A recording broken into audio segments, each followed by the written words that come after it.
Should you put your house in a trust or just give it to your kids now? Most people get this decision wrong, and it can cost your family thousands. Here's how to do it the right way. Deciding how to pass down your home can be overwhelming because there are so many options. People often ask, should I put my house in a trust or just give it to them right now? The truth is, each choice has serious financial, tax, and legal consequences that could affect your family for years. In this video, I'll break down the pros and cons so you can protect your home, your family, and your future. Let me share with you an example. A woman named Diane called my office in 2023 with a big problem. 20 years ago, in 2003, she added both of her kids to her house title. She thought this would make things easier when she passed, but now she wanted to remove her daughter from the title because they had a falling out. The problem? Her daughter refused. The bigger problem?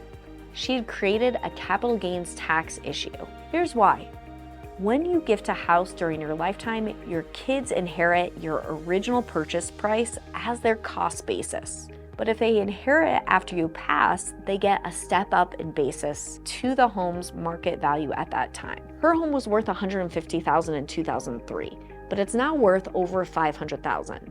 So if her kids go to sell it after she passes away, they're gonna pay capital gains taxes on that over $350,000 gain.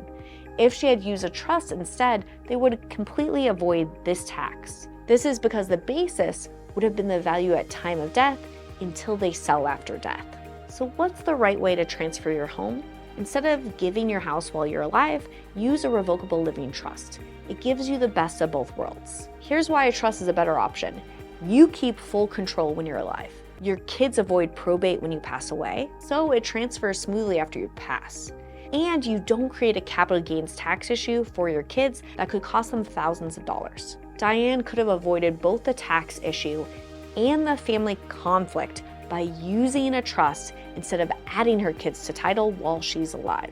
Let me summarize the pros and cons of putting your home in a trust. The pros: it avoids probate when you pass away, you maintain control while you're alive, it keeps the inheritance private, and reduces taxes, avoids the capital gains tax issue.